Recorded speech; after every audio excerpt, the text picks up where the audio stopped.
Assalamualaikum warahmatullahi wabarakatuh. Innal hamdalillah nahmaduhu wa nasta'inuhu wa nastaghfiruh wa na'udzu billahi min shururi anfusina wa sayyiati a'malina may yahdihillahu fala mudhillalah wa may yudlil fala hadiyalah. Asyhadu an la ilaha illallah wahdahu la syarikalah wa asyhadu anna Muhammadan 'abduhu wa rasuluh. Allahumma shalli ala Muhammad wa ala alihi wa ashabihi ajma'in. Amma ba'd. Bapak Ibu yang dirahmati Allah Subhanahu wa taala, pada malam hari ini kita akan melanjutkan kajian kita dengan Kitab Tauhid karya Syekhul Islam Muhammad bin Abdul Wahhab rahimahullahu taala. Dan kita sudah sampai bab yang ke-49. Tayyib. Kita sudah sampai ke bab yang 49, yaitu bab qaulillahi ta'ala falamma atahuma salihan ja'ala lahu syuraka'a fima atahuma. Al-ayah surat Al-A'raf ayat 190. Surat Al-A'raf ayat 190. Barakallahu fiik. Bapak Ibu yang dirahmati Allah Subhanahu wa taala, bab kita ini adalah kelanjutan dari bab sebelumnya, di mana bab sebelumnya kita berbicara tentang bab orang-orang yang mengingkari nikmat Allah Subhanahu wa taala. Tayyib. Orang-orang yang mengingkari nikmat Allah Subhanahu wa taala dan menisbatkan nikmat tersebut kepada selain Allah Subhanahu wa taala. Apakah itu didasari dengan ujub? Ujub adalah merasa dirinya berhak untuk mendapatkan nikmat tersebut. Dan ujub termasuk syirik kecil. Karena seakan-akan bukan Allah yang menentukan nikmat tersebut untuk dirinya, bukan dari keutamaan Allah, tapi keutamaan dirinya. Yang dia pantas. Dia merasa dia pantas. Tayyib, ada jenis takabur pada dirinya. Ya memang saya wajar, saya berhasil karena memang saya begini. Nah itu ujub, takabur, tayyib, dan itu termasuk syirik kecil. Adapun bab kita ini adalah di mana ada orang-orang yang diberikan nikmat oleh Allah Subhanahu wa taala, lalu kemudian dia menjadikan nikmat tersebut untuk menyekutukan Allah Subhanahu wa taala. Dia diberikan nikmat oleh Allah Subhanahu wa taala dan dia menjadikan nikmat tersebut untuk menyekutukan Allah Subhanahu wa taala. Di sini beliau rahimahullah menyebutkan firman Allah taala dalam surat Al-A'raf ayat 190. Tayyib. Yang sempurnanya adalah kalau kita buka mushaf, di sini beliau hanya menyebutkan 190. Kalau sempurnanya adalah yaitu firman Allah taala, "Walladzi khalaqakum min nafsin wahidah." Dialah yang menjadikan kalian dari jiwa yang satu. Itu Nabi Adam alaihi salam. "Wa ja'ala minhuma zawjaha." Dan darinya kemudian Allah jadikan istrinya. "Liyaskuna ilaiha." Agar dia merasa tenang dengan istrinya tersebut. Falamma taghasyaha hamalat hamlan khafiyan famarrat bih. Dan ketika anak Adam tadi menggauli istrinya dan kemudian istrinya hamil, dan hamil yang pertama terasa ringan. Falamma athqalat da'a Allah rabbahuma. Dan ketika perempuan tersebut sudah hamil berat akan melahirkan, maka suami dan istri tadi dari anak Adam berdoa kepada Allah Subhanahu wa taala. Berdoa, "La in ataitana salihah." Ya Allah, kalau saja Engkau berikan kepada kami bayi yang lahir itu salihah, sempurna, sehat badannya, tidak cacat, tidak ada aibnya. Lanakunanna minasyakirin, maka sungguh kami termasuk orang-orang yang bersyukur. Dan ini doa semua orang tua ketika istri akan melahirkan. Sang ayah berdoa, sang ibu berdoa. Bahkan Sebagian orang-orang melakukan ritual-ritual kesyirikan pada 7 bulannya, membuat ritual-ritual kesyirikan dan menganggap harus melakukan sebuah ritual agar kemudian tidak terjadi keburukan terhadap bayi tersebut. Tayyib. Ya, atas dasar tatayur suuzon kepada Allah Subhanahu wa taala. Kemudian Allah katakan kelakuan anak Adam sebagiannya, falamma atahuma salihah. Dan ketika Allah Subhanahu wa taala memberikan kepada mereka berdua, suami dan istri tadi, anak yang soleh. As-soleh di sini artinya selamat dari cacat. Ja'ala lahu syuraka'a fima atahuma. Maka suami dan istri tadi menjadikan anak tadi sebagai sesuatu yang dijadikan untuk menyekutukan Allah Subhanahu wa taala. Dijadikan sesuatu untuk menyekutukan Allah Subhanahu wa taala. Fata'ala Allahu amma yusyrikun. Maka maha tinggi Allah Subhanahu wa taala dari apa yang mereka sekutukan. Syekh Ibnu Utsaimin rahimahullahu taala menafsirkan ayat ini. Kata beliau, bahwasanya keadaan anak Adam ketika belum diberikan anak, maka dia kemudian meminta diberikan anak. Ada yang memintanya kepada Allah. Dan ada sebagian anak Adam yang meminta kepada selain Allah agar dikaruniai anak. Katanya, saya sudah berdoa berkali-kali kepada Allah, bahkan sudah berdoa di depan Ka'bah katanya. Tapi juga belum dikaruniai anak. Akhirnya dia pergi ke dukun, melakukan ritual-ritual yang kemudian, nah ini adalah awal dari kesyirikan. Gara-gara ingin punya anak, akhirnya kemudian menyekutukan Allah Subhanahu wa taala. Tayyib. Kemudian ketika istrinya tersebut hamil, maka dia juga khawatir nanti anaknya lahir dalam keadaan cacat. Maka dia kemudian mengikuti adat istiadat, kegiatan-kegiatan yang ada di masyarakat yang sifatnya khurafat, tahayul, bid'ah. Pada 7 bulannya membuat selamatan agar kemudian anaknya kemudian lahir dengan sempurna dan tidak ada keburukan padanya. Tatayur. Tayyib. Ini juga kesyirikan. Dan ketika kemudian dikaruniai anak oleh Allah Subhanahu wa taala, sebagian manusia menisbatkan nikmat tersebut kepada selain Allah Subhanahu wa taala. Dia lupa bahwasanya anak ini adalah ciptaan Allah Subhanahu wa taala. Adapun orang tuanya perantara saja. Dan dia lupa bahwasanya anak tersebut semata-mata adalah anugerah, pemberian rezeki dari Allah Subhanahu wa taala. Maka dia kemudian mengatakan, tayyib, berkat tabib ini, berkat tabib itu saya punya anak, berkat minum obat ini saya punya anak, berkat obat ini kandungan istri saya kuat, dan lain sebagainya. Tayyib. Kemudian ketika anak tersebut besar, dewasa, karena kecintaannya kepada anak tersebut membuatnya kemudian lalai dari ibadah kepada Allah Subhanahu wa taala. Ya ayyuhalladzina amanu la tulhikum amwalukum wala auladukum an dzikrillah. Wahai orang-orang beriman, jangan sampai harta dan anak-anak kalian melalaikan dari mengingat Allah Subhanahu wa taala. Berbanyak di antara kita yang lalai. Yang lalai untuk menyembah Allah Subhanahu wa taala gara-gara harta dan anak.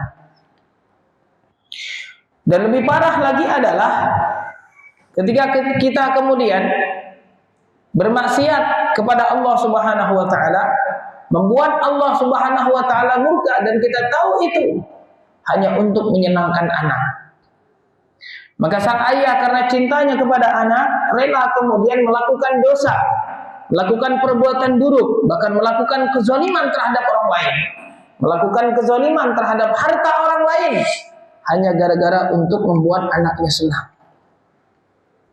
Nah, bahkan mungkin orang tuanya rela pindah agama hanya gara-gara untuk menyenangkan anaknya. Ara'aita, kata Allah Subhanahu wa taala dalam surat Al-Furqan, ara'aita man ittakhadha ilahahu hawa. Engkau melihat orang yang menjadikan hawa nafsunya sebagai Tuhan. Maka jemaah sekalian dirahmati Allah Subhanahu wa taala, orang yang bertauhid, apapun nikmat yang diberikan oleh Allah Subhanahu wa taala, maka kita minta nikmat tersebut kepada Allah. Kalau kita diberikan nikmat tersebut, maka kemudian kita nisbatkan kemudian nikmat tersebut hanya kepada Allah, dan kita gunakan nikmat tersebut di jalan Allah Subhanahu wa taala, dan itulah bentuk syukur kita kepada Allah atas nikmat tersebut. Para ulama menyebutkan cara kita bersyukur kepada Allah dengan 3 hal. Yang pertama dengan mengakui bahwasanya nikmat tersebut semata-mata adalah anugerah dari Allah. Nah, ini adalah buah iman kita kepada takdir. Maka penting kita beriman kepada takdir, rukun iman yang ke-6 ini. Bahwasanya nikmat tersebut semata-mata adalah anugerah dari Allah Subhanahu wa taala. La haula wala quwwata illa billah, tidak ada daya dan upaya kecuali dari Allah Subhanahu wa taala. Dan yang kedua, kita memuji Allah. Boleh kita memuji manusia, boleh kita mengucapkan terima kasih kepada manusia, tapi jangan melupakan Allah Subhanahu wa taala. Jangan sampai lupa kita memuji Allah Subhanahu wa taala. Alhamdulillah. Alhamdulillahilladzi at'amana hadza wa saqanihi min ghairi haulin minni wala quwwah. Kita mengucapkan pujian kepada Allah setelah kita mendapatkan nikmat makan, minum. Nikmat kita istirahat, bangun dari tidur, alhamdulillahilladzi ahyana ba'da ma amatana wa ilaihin nusyur. Kita keluar dari WC, alhamdulillahilladzi adhaba 'anil adha wa 'afani, atau ghufranak. Maka kita memuji Allah Subhanahu wa taala atas nikmat yang telah diberikan tersebut, dan Allah pantas untuk dipuji. Dan yang ketiga adalah menggunakan nikmat tersebut di jalan Allah Subhanahu wa taala. Kita manusia saja, kalau kita memberikan hadiah kepada seseorang, kemudian justru hadiah itu digunakan untuk menyakiti kita, bagaimana perasaan kita yang memberi hadiah tersebut? Tayyib, kita memberikan kepada seseorang misalnya hadiah apa? Misalnya motor, tapi kemudian dia dengan motor tersebut ugal-ugalan, dan kemudian sengaja menabrak kita dari belakang misalnya. Tayyib, ini motor kita yang memberikannya. Tayyib, walillahil matsalul a'la, dan Allah tayyib tidak sama seperti makhluknya. Pada perkara makhluk saja itu sesuatu yang buruk. Nah, ini kiasnya min babil aula. Kiasnya min babi aula. Pada makhluk saja itu sesuatu yang buruk, apalagi di sisi Allah Subhanahu wa taala. Nah, tayyib, maka dari itu Allah Subhanahu wa taala membalas orang-orang yang kufur nikmat kepadanya. La in syakartum la azidannakum wa la in kafartum inna adzabi lasyadid. Na'am, barakallahu fikum. Nah, jemaah sekalian dirahmati Allah Subhanahu wa taala, terkait tafsir ayat ini ada 2 pendapat para ulama. Kalau kita buka kitab-kitab tafsir Ibnu Jarir At-Tabari, tafsir Al-Baghawi, tafsir Ibnu Katsir, dijelaskan oleh para ulama terkait tafsir ayat ini. Pendapat pertama mengatakan bahwasanya ayat ini berbicara tentang Nabi Adam alaihissalam dan Hawa. Tayyib. Sebagian para ulama lain mengatakan tidak, ayat ini umum untuk seluruh anak Adam. Maka pendapat yang kuat, wallahu alam, pendapat yang dikuatkan oleh Ibnu Katsir, Ibnu Qayyim Al-Jauziyah, kemudian juga Asy-Syanqiti, kemudian juga As-Sa'di, termasuk juga Syekh Ibnu Utsaimin rahimahullah, mengatakan bahwasanya ayat ini umum untuk seluruh anak Adam, dan tidak benar dan tidak sah kalau ayat ini dinisbatkan kepada Nabi Adam alaihissalam dan Hawa. Karena tidak mungkin kesyirikan terjadi pada Nabi dan Rasul. Nah, ini nanti kita akan bahas. Namun kita baca dulu terkait hadis yang beliau sampaikan. Tayyib, qala Ibnu Hazmin, ittafaqu ala tahrimi kulli ismin mu'abbadin li ghairillahi ka'abdi Amrin wa 'abdil Ka'bati wa ma asbaha dzalik, hasya 'Abdul Muttalib.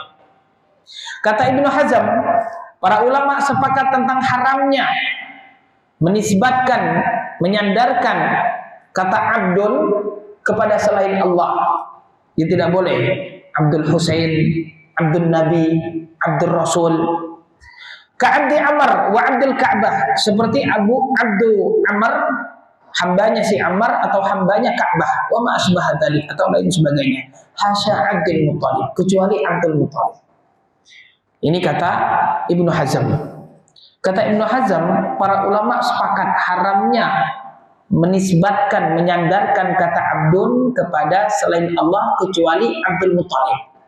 Katanya kalau Abdul Muttalib, para ulama beda pendapat katanya. Tapi ada yang membolehkan, ada yang tidak. Dan kemudian di para ulama-ulama mutakhirin, lebih khusus ulama-ulama saat ini, tayyib, Allah alam ada tidak yang kemudian membolehkan. Dari para ulama-ulama yang kita ketahui, mereka mengharamkan semua nama termasuk Abdul Muttalib. Tidak boleh menamakan anak kita dengan nama Abdul Muttalib. Ustaz, itu kan nama kakeknya Rasul. Dan Rasul pernah mengatakan, ana nabiyyun la kadhib, ana ibnu Abdul Muttalib. Saya adalah nabi yang tidak dusta dan saya adalah anaknya Abdul Muttalib. Tayyib. Kemudian Nabi juga pernah bersabda, ya Bani Abdi Manaf, ketika Nabi memanggil kerabat-kerabatnya dari kabilah Abdi Manaf. Kemudian juga Nabi pernah mengatakan, Banu Hashim wa Banu Abdi, Banu Hashim wa Bani Muttalib, Banu Hashim wa Banu Muttalib syai'un wahid. Keturunan Hashim dan keturunan Muttalib adalah sama. Maka dari itu sebagian para ulama mengatakan yang termasuk Ahlul Bait itu adalah Bani Hashim dan Bani Muttalib. Dan Imam Syafi'i nisbat beliau sampai kepada Al-Muttalib. Maka beliau Asy-Syafi'i Al-Muttalibi. Tayyib. Muttalib ini adalah saudaranya Hashim. Muttalib ini saudaranya Hashim, anaknya Abdi Manaf, kakeknya Rasul. Rasul nasabnya seperti apa? Muhammad bin Abdullah bin Abdul Muttalib bin Hashim bin Abdi Manaf. Abdi Manaf. Nah, Abdi Manaf ini punya anak, di antaranya Hashim dan Muttalib. Tayyib. Dan Hashim ini dia menikah dengan perempuan Bani Najjar di Madinah. Tayyib. Dan kemudian lahirlah di sana tadi Abdul Muttalib yang nama aslinya adalah Syaibah. Tayyib. Maka kemudian Hashim ini meninggal, Hashim meninggal, maka kemudian Al-Muttalib yang ada di Mekah ingin mengambil Abdul Muttalib, Syaibah tadi, dari Madinah ke Mekah, mau dibawa ke Mekah. Kalau di sana itu saudara dari ibu, kalau di Mekah saudara dari ayah. Maka kemudian ketika didatangkan Syaibah yang kemudian dikenal dengan Abdul Muttalib ini, didatangkan dari Madinah ke Mekah, kan orang-orang belum kenal siapa ini yang dibawa oleh Muttalib. Maka kemudian orang menganggap bahwasanya itu adalah budaknya Al-Muttalib. Maka kemudian disebut dengan Abdul Muttalib. Maksudnya adalah budaknya si Muttalib.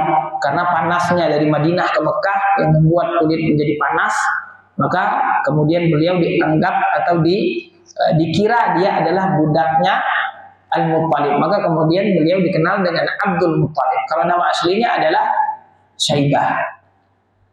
Muhammad bin Abdullah bin Abdul Muttalib bin Hashim. Nah, tayyib.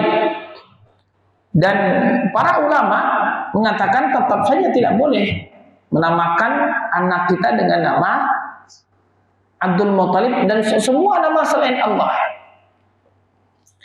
Kalau yang dimaksud hanya sekedar nama, Ustaz, saya tidak meyakini bahwasanya dia ini adalah hambanya si fulan. Enggak, hanya sekedar nama.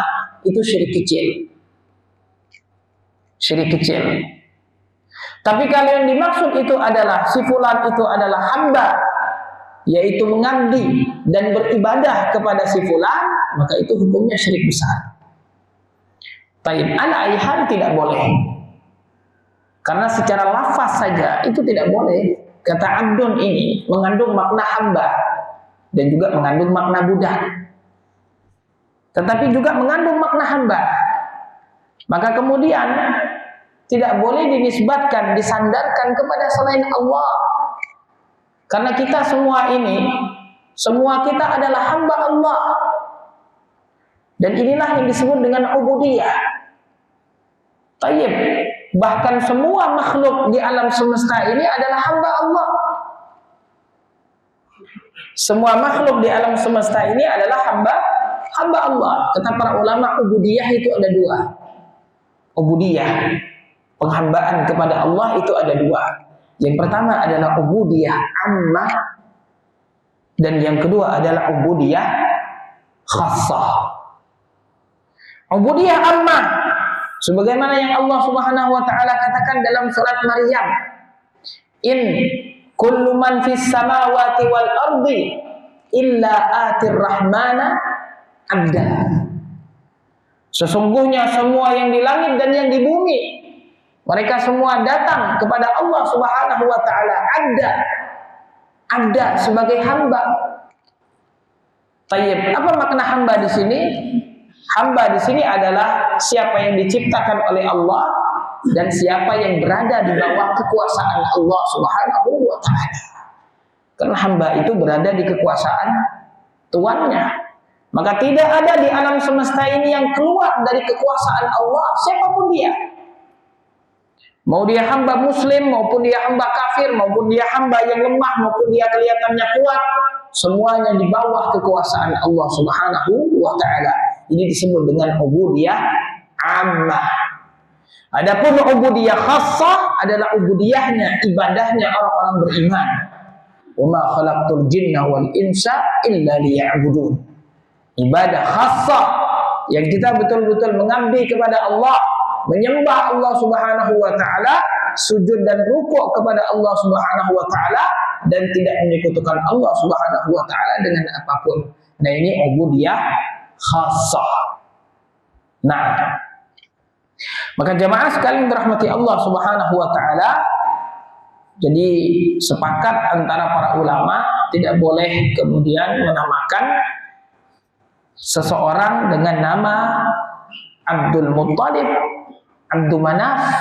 Terus apa makna ucapan Nabi Shallallahu Alaihi Wasallam?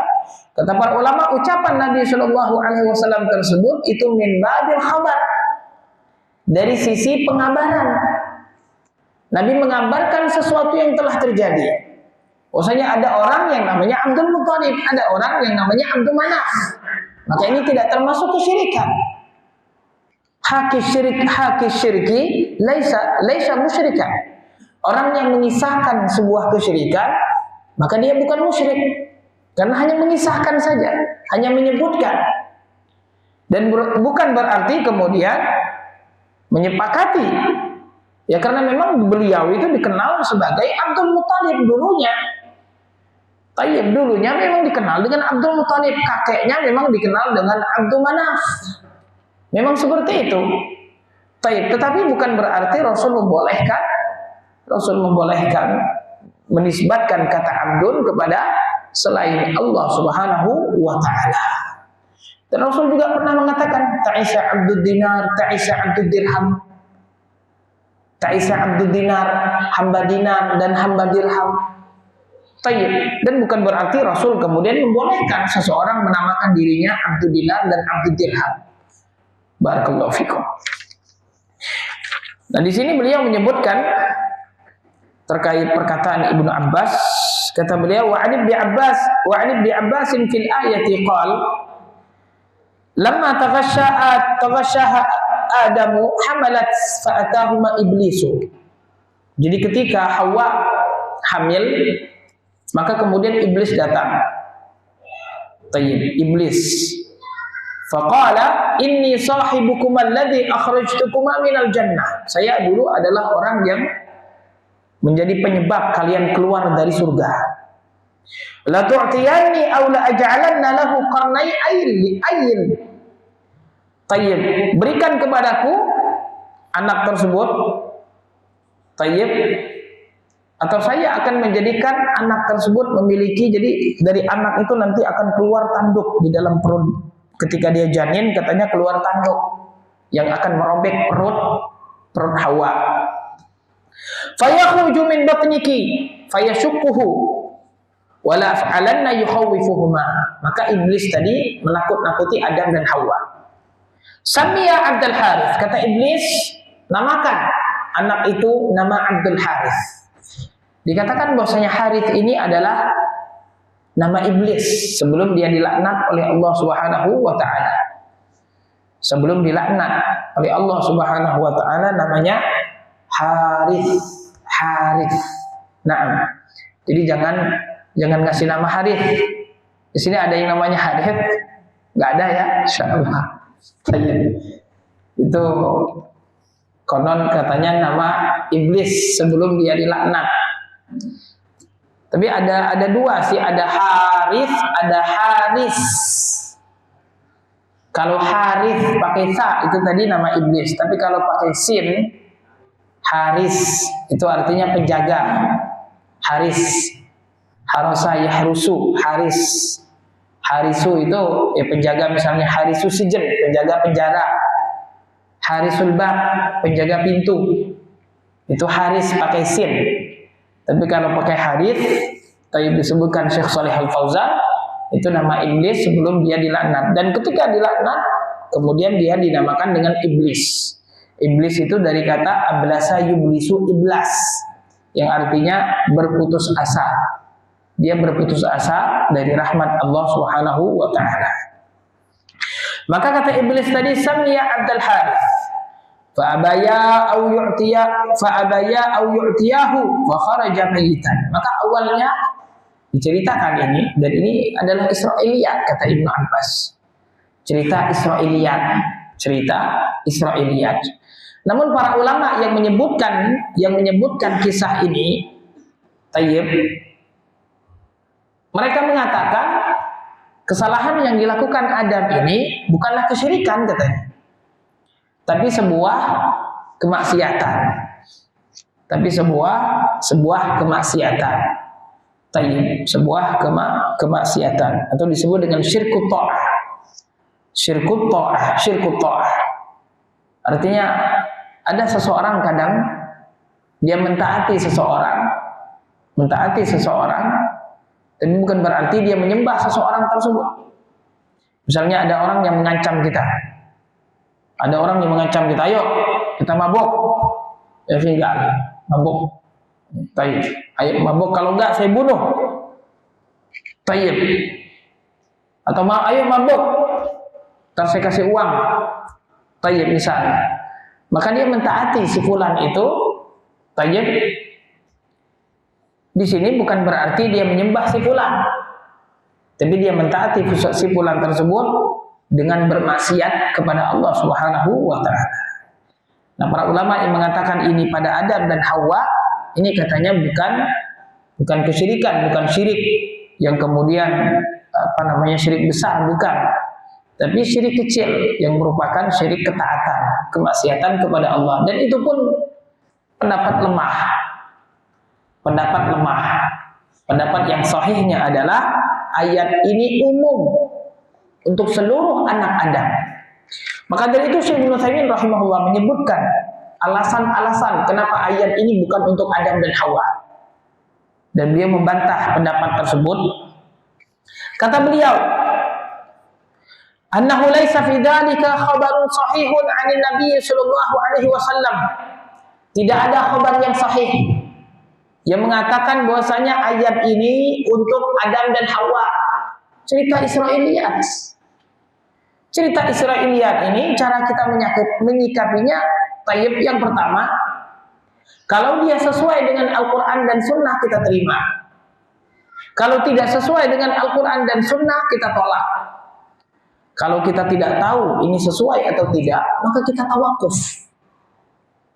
Kita tawakuf kalau ada datang Israiliyat di dalam kitab Tauratnya orang-orang Yahudi, di dalam kitab Injilnya orang-orang Yahudi misalnya, mereka menceritakan cerita Yakub, cerita Yusuf, cerita Musa dan lain sebagainya.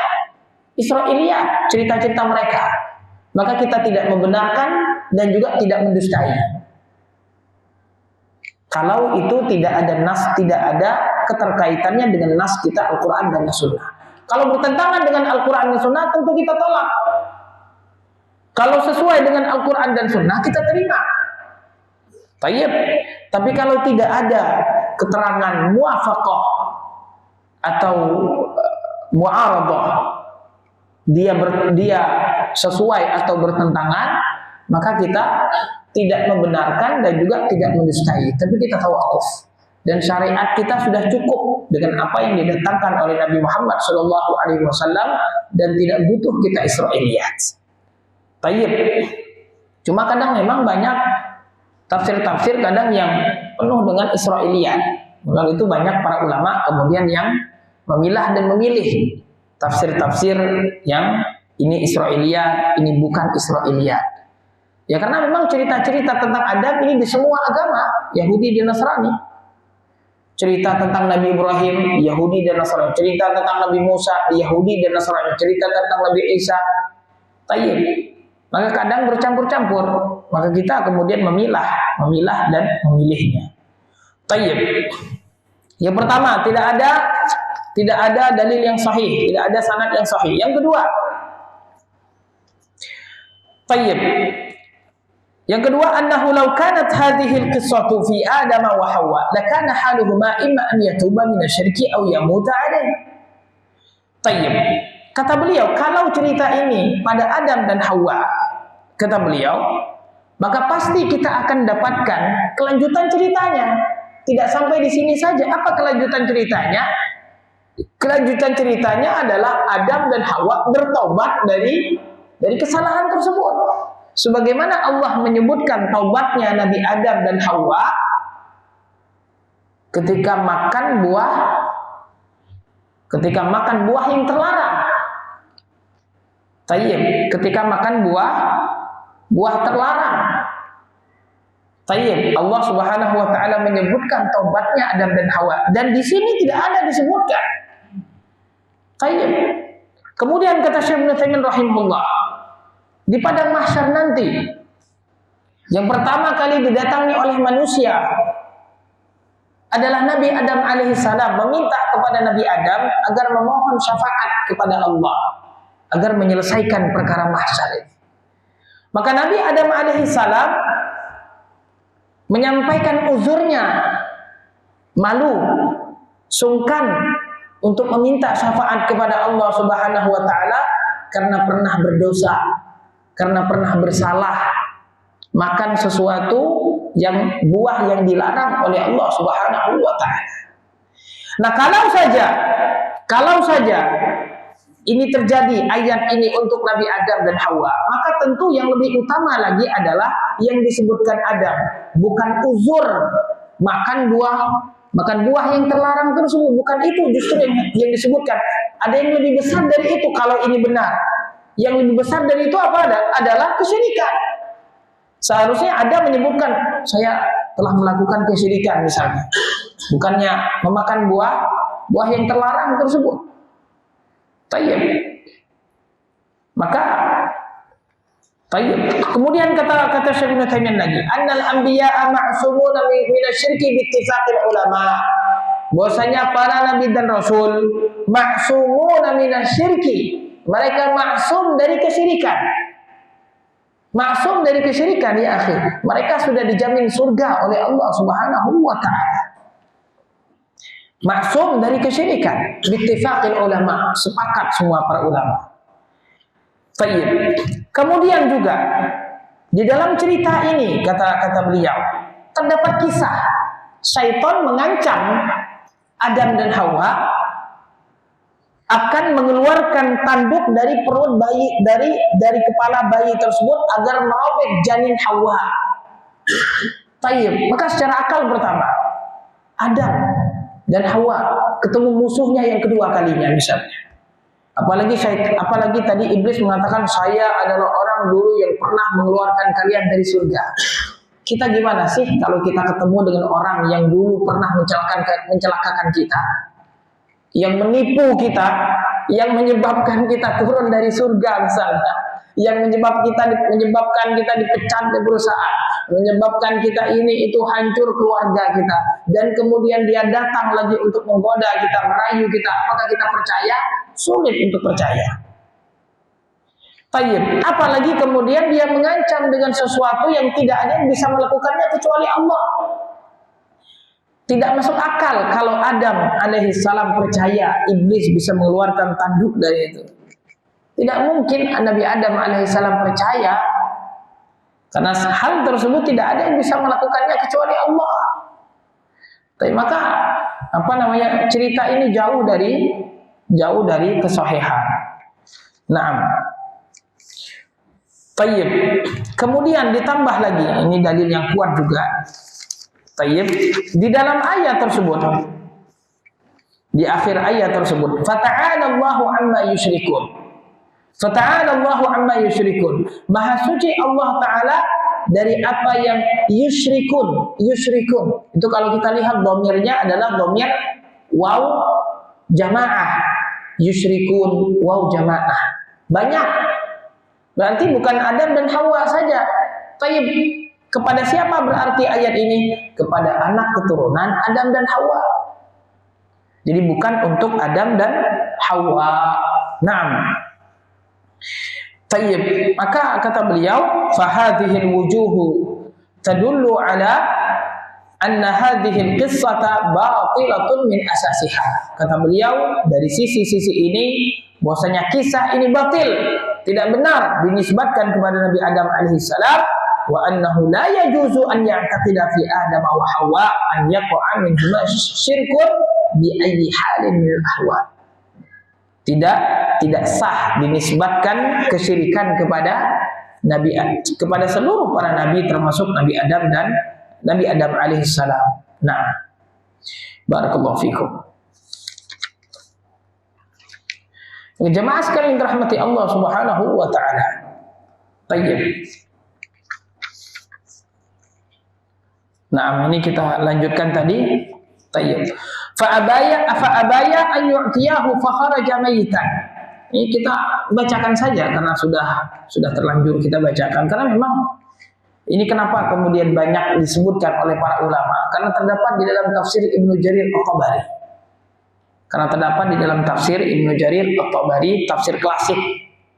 Yang Ibnu Jarir At-Tabari memang beliau salah satu ciri khas beliau mengumpulkan di dalam tafsirnya tersebut tafsir-tafsir yang memang beliau sebutkan dengan sanadnya yang beliau kumpulkan, dan memang beliau tidak memilah dan memilih. Yang penting beliau hanya meriwayatkan saja, beliau hanya mengumpulkan saja, dan belum dipilih oleh beliau mana yang sahih dari segi sanadnya, mana yang tidak sahih, mana yang dhaif, mana yang lemah, mana yang munkar. Nah, maka dari itu kadang ada dulu waktu kita kuliah pernah ada orang Syiah berdalil dengan tafsir Ibnu Jarir At-Tabari. Tayyib. Ketika menafsirkan firman Allah Subhanahu wa taala dalam surat Al-Bayyinah, ulaika hum khairul bariyah. Kemudian ada hadis dari Nabi sallallahu alaihi wasallam bahwasanya khairul bariyah itu adalah Ali dan Syiahnya Ali. Tayyib, ini udah ada bau-bau Syiahnya. Tayyib, kemudian diteliti sanadnya memang betul. Sanadnya tidak sahih. Komentar para ulama, sanadnya tidak sahih. Terdapat Ibnu Jarud Tayyib yang memang ya tidak bisa kemudian menjadi tafsir bagi ayat tersebut. Ya artinya karena memang Ibnu Jarir At-Tabari menyebutkan hadis-hadis tersebut dengan sanadnya. Tayyib menyebutkan hadis-hadis tersebut dengan sanadnya, dan kita sendiri yang kemudian memilah dan memilih. Karena kata para ulama hadis, man asnada faqad aslam. Barang siapa yang telah menyebutkan hadis dengan sanadnya, maka dia telah selamat. Telah selamatnya maksudnya adalah, ini saya meriwayatkan hadis, ya kalian sendiri nih yang memilah dan memilih hadis ini sahih atau tidak. Tayyib. Kecuali kalau saja seandainya penulis kitab tersebut memang sendiri memang di awal kitab dia mengatakan ini adalah kumpulan hadis-hadis sahih yang telah saya teliti, seperti yang dilakukan oleh Imam Bukhari dan Muslim. Kalau mereka memang sengaja hanya mengumpulkan hadis-hadis sahih saja, jadi kita melihat maksud dari penulis tersebut. Kalau dia hanya mengumpulkan hadis-hadis sahih, berarti ini sahih baginya. Nah, tinggal nanti kemudian diteliti oleh para ulama apakah demikian adanya. Dan Sahih Bukhari dan Muslim telah diteliti oleh para ulama. Ternyata memang benar demikian adanya, bahwasanya semuanya sahih. Dan ini telah menjadi kesepakatan para ulama. Bahkan para ulama menyebutkan kitab yang paling sahih setelah Al-Quran Al-Karim adalah Sahih Bukhari, kemudian Sahih Muslim. Nah, barakallahu fikum. Fa'abaya an yu'tiyahu fakharaja mayitan thumma hamalat fa'atahuma fadzakara lahuma fa'adrakahuma hubbul walad. Kemudian ada kecintaan terhadap anak. Fasammiya Abdul Harith. Maka kemudian mereka, Adam dan Hawa tadi, menamakan anak mereka dengan Abdul Harith. Fadzalika qauluhu ja'ala lahu syuraka'a fima atahuma, rawahu Ibnu Abi Hatim. Nah, walahu bisanadin sahihin an Qatadah qala syuraka'u fi ta'atihi wa lam yakun fi ibadatihi. Dan para ulama yang mengatakan ini terjadi pada Adam dan Hawa, kata mereka ini bukan syirik yang kemudian mengeluarkan dari Islam, tapi syirik ini adalah syirik kecil, syirik ketaatan, syirku ta'ah, syirik ketaatan. Ya seperti itu tadi pengkiasannya, ada orang yang maksa kita, ini ayo kita mabok, tayyib, katanya begini-begini. Nah kita mengikuti dia, bukan berarti kita menyembahnya, bukan berarti kita menyembahnya, tapi karena lemahnya iman kita dan kita menyelamatkan diri atau kita menginginkan dunia. Nah, walahu bisanadin sahihin an Mujahidin fi qawlihi la in ataitana salihan qala asfaqa ayyak alla yakuna insanan wa dzakara ma'nahu anil Hasani wa Sa'idin wa ghairihima. Tayyib. Hasan Al-Basri, Sa'id ibnu Musayyib atau Musayyab. Ada yang menyebutkan Musayyab, ada yang menyebutkannya Musayyib. Tapi kalau guru kita dulu Sa'id ibnu Musayyab, Sa'id ibnu Musayyab. Tapi ada juga yang menyebutnya Ibnu Musayyib. Tayyib. Baik jamaah sekalian yang dirahmati Allah Subhanahu wa taala, dari pembahasan kita ini tayyib, bahwasannya tidak boleh menisbatkan kata abdun kepada selain Allah Subhanahu wa taala, dan ini adalah ijma' para ulama, termasuk di dalamnya Abdul Muttalib dan juga Abdul Manaf. Naam. Dan juga ayat ini umum untuk seluruh anak Adam alaihissalam. Jadi tidak untuk Adam alaihissalam dan istrinya. Dan pendapat yang kuatnya adalah tayyib, bahwasanya tidak benar yang menisbatkan ayat ini kepada Adam dan Hawa. Karena para ulama sepakat bahwasanya seluruh para nabi dan rasul maksumuna minasyirk. Mereka maksum dari kesyirikan, terjaga dari kesyirikan. Dan subhanallah, tayyib, orang yang kemudian patuh dan tunduk kepada perintah syaitan, nah ini menunjukkan kelemahan iman. Nah ini tentu bukan pada Nabi Adam alaihissalam, pada kita. Kenapa kita kadang kemudian jatuh kepada sesuatu yang haram, padahal tayyib, banyak jalan yang telah disiapkan oleh Allah Subhanahu wa taala untuk menggapai harapan kita. Tayyib, banyak jalan yang telah disiapkan oleh Allah Subhanahu wa taala untuk menggapai harapan dan keinginan kita. Dan cara yang paling ampuh untuk mendapatkan yang kita inginkan adalah doa. Doa kepada Allah Subhanahu wa taala. Tayyib. Hadis riwayatkan oleh Imam Hakim, ad-du'a'u silahul mu'min. Doa itu adalah senjatanya orang-orang beriman. Sahih. Nabi Yunus alaihi salam ketika dalam perut ikan. Tayyib. Ketika dalam perut ikan, yang kita mustahil ini akan selamat kalau dalam pandangan kita manusia. Tayyib. La ilaha illa anta inni kuntu minadh dhalimin. Doanya Nabi Yunus alaihissalam ketika dalam perut ikan. Tayyib. Maka kalaupun semua jalan-jalan kita sudah anggap terputus, misalnya sudah mentok, akal kita sudah misalnya kita sudah tidak bisa lagi untuk berpikir atau mencari jalan, padahal Allah mengatakan inna ma'al usri yusra, pasti setiap kesulitan pasti ada kemudahan, tinggal kita sabar sedikit aja, tinggal kita komunikasi musyawarah, insya Allah pasti kita akan dapatkan jalan keluarnya. Tayyib, kita merasa sudah mentok misalnya, tapi kita masih ada senjata terakhir kita, yaitu berdoa kepada Allah Subhanahu wa ta'ala. Maka doa begitu dahsyatnya jamaah sekalian yang dirahmati Allah. Doa ini bermanfaat sebelum terjadinya kejadian dan setelah terjadinya kejadian.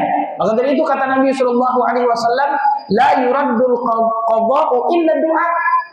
Tidak ada yang bisa menolak qada, takdir, kecuali doa. Doa itu bisa menolak takdir. Takdir yang ditulis oleh para malaikat. Kan para malaikat ini menulis takdir yang ada di Lauhul Mahfuz. Dan mereka tidak tahu apa yang ada di Lauhul Mahfuz tersebut. Dan kita berubah dari setiap hari dari takdir ke takdir yang lain. Kita berubah setiap hari dari takdir ke takdir yang lain. Dan doa itu seperti usaha. Cuma kalau kita misalnya kalau kita mau dapat duit kita kerja, ini usaha fisik. Tapi ada usaha batin kita apa? Doa. Maka kalau seandainya kita lapar kita makan, kita haus kita minum, tayyib. Kemudian haus dan lapar kita hilang. Maka begitu juga dengan doa, seperti makan dan minum. Tayyib. Berapa banyak di antara kita yang berdoa sebelum keluar rumah, kemudian diselamatkan oleh Allah Subhanahu wa taala dari bala dan malapetaka di perjalanan. Dari mana? Berkah dari doa kita. Berapa banyak hidup kita diberkahi oleh Allah Subhanahu wa taala. Hidup kita diberkahi oleh Allah Subhanahu wa taala karena doa kedua orang tua kita. Sahih. Maka doa ini bukan sesuatu yang biasa-biasa, tapi sesuatu yang sangat luar biasa. Barakallahu fikum. Azan dulu ya. Nah, kita azan dulu ya.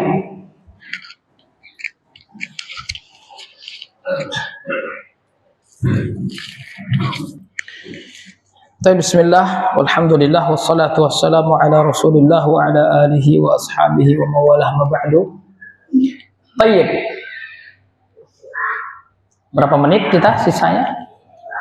14 menit. Oh, cukuplah insyaallah. Jemaah sekalian dirahmati Allah Subhanahu wa taala, kita tadi sampai di mana? Ya, kalau kita pengen punya anak. Sahih. Maka, kata para ulama, cara kita mendapatkan hujan, kemudian juga mendapatkan anak dan juga harta, maka salah satu usahanya juga adalah dengan doa. Ya, usaha kita betul, kerja, ya kan? Kerja.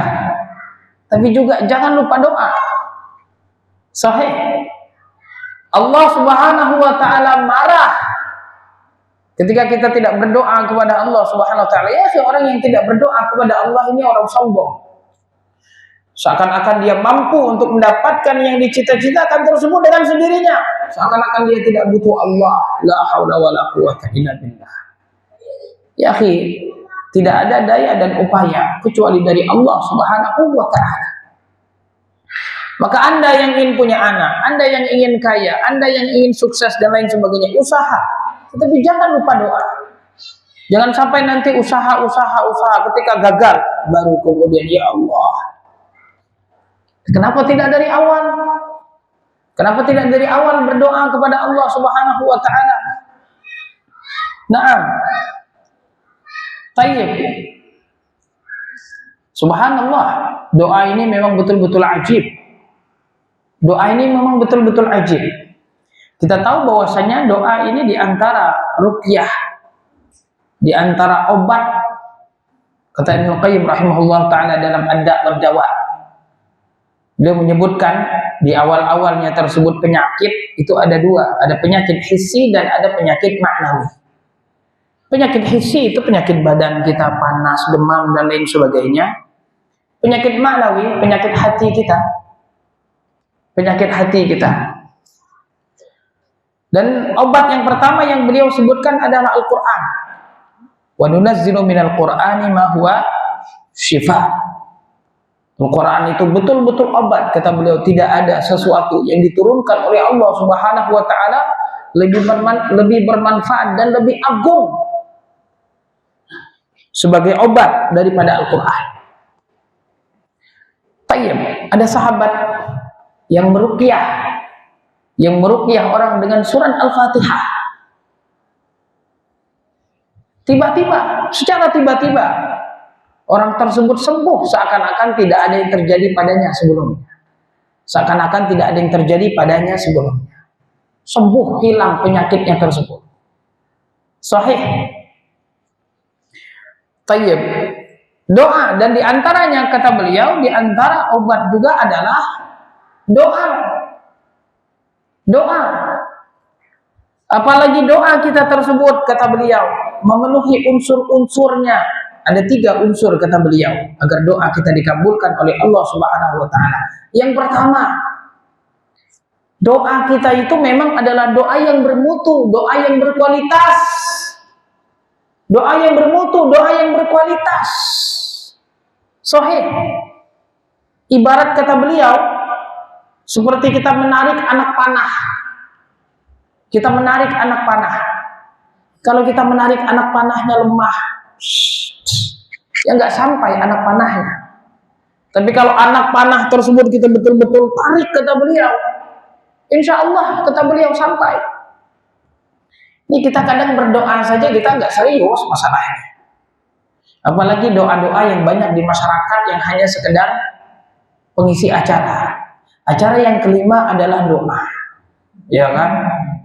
Apalagi doa di depannya sudah banyak makanan, itu udah nggak khusyuk lagi, udah formalitas saja. Tayyib. Kita ya akhi, ketika kita butuh kepada seseorang saja, kita harus sopan beradab ketika kita butuh kepada seseorang agar kemudian kita dibantu. Apalagi kita dengan Allah Subhanahu wa taala. Maka dari itu kata Nabi sallallahu alaihi wasallam, "Ud'ullaha wa antum muqinuna bil ijabah." Berdoalah kepada Allah dan kalian yakin doa kalian diijabah oleh Allah Subhanahu wa taala. Kadang kita hanya berdoa seakan-akan kita hanya, bahkan di antara kita merasa sudah berdoa dan tidak dikabulkan, kemudian meninggalkan doa. Tayyib, capek katanya doa. Akhirnya kemudian dia meninggalkan doa. Subhanallah. Ya akhi, doa itu kita dengan berdoa saja kita sudah dapat pahala. Ad-du'a'u wal ibadah, kata Nabi sallallahu alaihi wasallam. Dan hukum asalnya doa tersebut pasti dikabulkan oleh Allah Subhanahu wa taala. Kalaupun tidak dikabulkan oleh Allah Subhanahu wa taala, berarti ada masalah dengan doa kita. Doa tidak boleh memutuskan tali rahim. Doa tidak boleh melampaui batas. Ada orang yang minta, ya Allah, saya ingin terbang ke Mars. Ini doa yang melampaui batas. Tidak boleh. Atau doa sebagai bentuk kezaliman kepada orang lain. Ya Allah, kedengkiannya kepada orang lain, celakakan si fulan. Itu doa yang tidak dikabulkan oleh Allah. Atau doa yang hatinya tidak hadir. Itu tadi kata Nabi sallallahu alaihi wasallam, "Innallaha la yaqbalu du'aan min qalbin ghafilin dahin." Allah tidak akan menerima doa dari hati yang lalai. Yang doa itu enggak serius.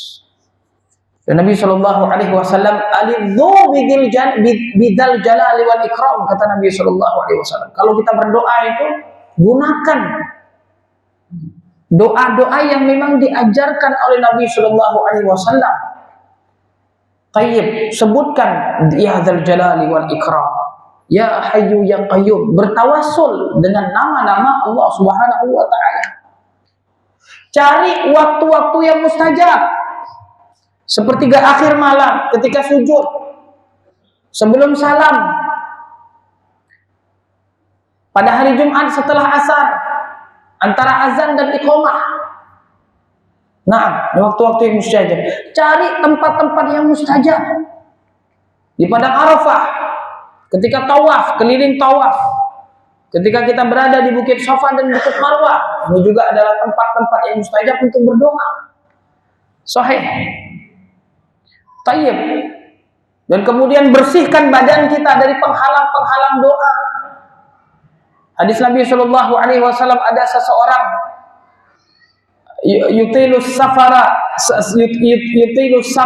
asy'ata akbar, yamuddu yadayhi ila sama, yaqul ya rab ya rab. Ada seseorang yang dalam keadaan safar. Ini semua adalah hal-hal yang membuat doa kita diijabah. Dalam keadaan safar, asy'ata akbar. Ini orang kepalanya berdebu, artinya dia memang sangat butuh kepada Allah. Mutharrif bin Abdullah bin Syekhir ketika dia menjenguk orang sakit, yang sakit tersebut berkata kepada Mutharrif, katanya, tolong doakan saya. Kata Mutharrif, engkau sekarang ini sedang dalam keadaan mutar, maka engkau yang harus berdoa kepada Allah Subhanahu wa ta'ala. Orang yang berdoa dan dia dalam keadaan sakit, dalam keadaan terdesak, dalam keadaan butuh, dalam keadaan sempit, itu lebih bagus daripada kita yang berdoa dalam keadaan sehat. Karena beda perasaan kita ketika kita berdoa dan kita memang betul-betul butuh. Berbeda kalau kita hanya sekedar ustaz, doain ustaz. Ustaz juga kan banyak yang mau didoain. Doain anak, istri. Kemudian kita mau dikhususkan, ya kalau ingat, kalau enggak ya diumumkan, dimasukkan kepada doa untuk seluruh kaum muslimin. Maka kita sendiri yang sakit, yang kemudian yang berdoa kepada Allah. Tayyib. Kemudian seorang tersebut mengangkatkan tangannya ke langit. Mengangkatkan tangan ini juga adalah salah satu adab ketika kita berdoa, mengangkat tangan. Pada tempat-tempat yang memang kita diperbolehkan mengangkat tangan. Kemudian kita bertawassul dengan nama Allah, ya Rabb, ya Rabb. Ini juga adalah salah satu dari usaha kita diijabahnya doa kita. Tayyib, kata Ibnu Qayyim, kalau semuanya ini sudah terkumpul, doanya adalah doa yang terpilih, apalagi doa-doa yang diajarkan Nabi Shallallahu Alaihi Wasallam. Kemudian yang berdoanya juga memang orang-orang yang betul-betul khusyuk dan sungguh-sungguh berdoa kepada Allah, tidak main-main. Kemudian tidak ada penghalang, makanannya halal, minumannya halal, pakaiannya halal, dan diberi makan dari yang halal. Kata Ibnu Qayyim rahimahullahu taala, jarang doanya tidak dikabulkan oleh Allah Subhanahu wa taala. Allah Subhanahu wa taala yang perintahkan kita untuk berdoa, dan Allah Subhanahu wa taala sendiri yang berjanji untuk mengabulkan doa kita. Wallahu a'lam. Walhamdulillahirabbil alamin. Kita cukupkan sampai di sini. Barakallahu fikum wa jazakumullahu